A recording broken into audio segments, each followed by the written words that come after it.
అబద్ధం నిజాన్ని అడిగిందంట, కలిసి స్నానం చేద్దామా అని. ఇదేంటి కొంచెం తడగా ఉంది అని నిజం వద్దు అని అందంట.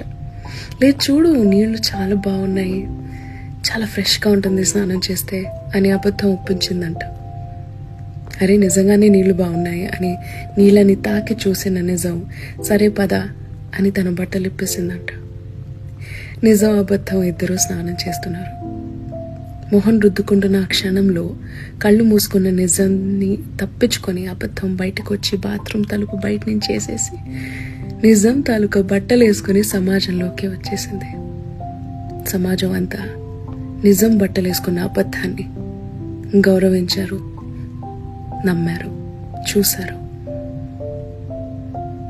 బట్టలు లేక సిగ్గుతో బాత్రూంలోనే ఉండిపోయింది నిజం.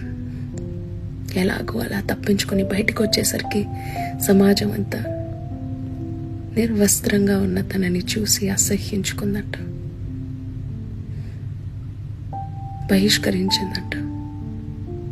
సిగ్గుతో ఇంకొక్కసారి నిజం బయటికి రాలేదంట. స్మాల్ స్టోరీ అబౌట్ నిజం అనే అబద్ధం. నచ్చిందా?